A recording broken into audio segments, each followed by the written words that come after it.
அனைவருக்குமே வணக்கம். சற்று முன் கிடைத்திருக்கக்கூடிய ஒரு மிக மிக முக்கியமான செய்தி ஒன்று வெளியாகியுள்ளது.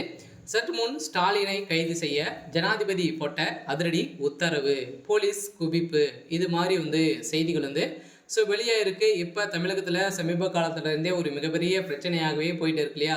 திமுகவுடைய தலைமையகத்துக்கு ஒரு மிகப்பெரிய விடியாக தான் இறங்கிட்டு இருக்கு. இந்த நிலையில் ஏற்கனவே டாஸ்மார்க்குடைய நிறுவனத்தில் நடந்த ரெய்டின் அடிப்படையில் செந்தில் பாலாஜி அவர்களும் அதே மாதிரி பார்த்தீங்கன்னா எம்பி ஜெகத்ரக்ஷன் அவர்களும் வசமாக சிக்கியிருந்தாங்க.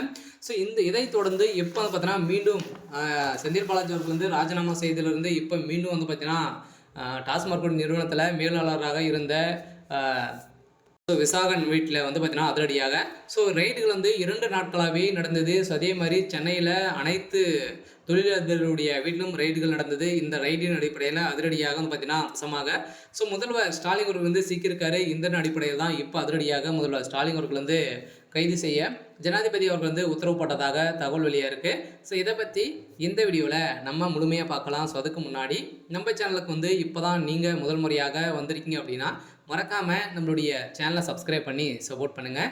வாங்க வீடியோக்குள்ளே போகலாம். பார்த்தீங்கன்னா இந்த டாஸ்மார்க்குடைய நிறுவனத்தில் நடந்த ஊழலின் அடிப்படையில் இப்போ பார்த்தீங்கன்னா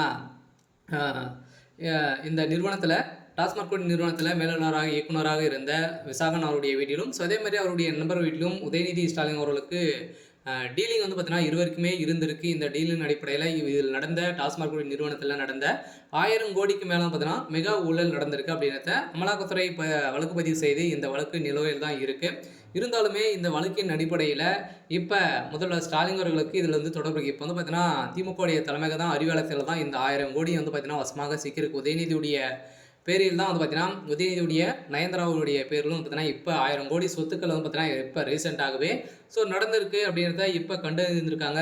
இந்த நிலையில் தான் முதல்வர் ஸ்டாலின் அவர்களுக்கு தலையில் ஒரு மிகப்பெரிய இடியை விழுந்திருக்கு. முதல்வர் ஸ்டாலின் அவர்களுக்கு திமுகவுடைய ஆட்சி தமிழகத்தில் நடத்தக்கூடிய எந்த ஒரு தகுதியும் இல்லை. அதெல்லாம் பார்த்தீங்கன்னா எங்கே பார்த்தாலும் ஊழல் கொள்ளை இது மாதிரி பார்த்தீங்கன்னா நடந்துட்டு இருக்கக்கூடிய நிலையில் இப்போ மீண்டும் ரீசெண்டாக கூட பார்த்தீங்கன்னா பாலியல் தொல்லை இப்போ திமுக சேர்ந்த பிரமுகர்கள் பார்த்தீங்கன்னா அதிரடியாக கைது செய்து திமுக பார்த்தீங்கன்னா அட்டூழியம் எந்த ஒரு அட்டூழியம் செஞ்சு தாங்க முடியாத அளவுக்கு தான் இப்போ பார்த்தீங்கன்னா நடந்துட்டு இருக்கு. சென்னையில் மக்கள் அனைவருமே பெரும் அவதிப்பட்டு திமுகவே ஒதுக்கக்கூடிய அளவுக்கு தான் இப்போ சம்பவம் மேலே சம்பவம் நடந்துட்டு இருக்கு. இப்போ இந்த நிலையில் தான் இப்போ ஆளுநர் RN ரவி அவர்கள் ஜனாதிபதிக்கு கடிதம் எழுத ஜனாதிபதி அவர்கள் போட்ட உத்தரவுடைய அடிப்படையில் இப்போ தமிழகத்தில் ஜனாதிபதியோட ஆட்சி வரப்போகுது. பார்த்தீங்கன்னா தமிழகத்தில் ஆட்சி கலையத்துக்கான வாய்ப்புகளும் இருக்குது. இப்போ முதல்வர் ஸ்டாலின் கைது செய்யப்பட போகிறதாக தகவல் வெளியாக இருக்குது. சரி, ஓகே. இன்னைக்கான அப்டேட் பார்த்தீங்கன்னா இதுதான். மறக்காமல் நம்மளுடைய சேனலை சப்ஸ்கிரைப் பண்ணி சப்போர்ட் பண்ணுங்கள். தேங்க்யூ.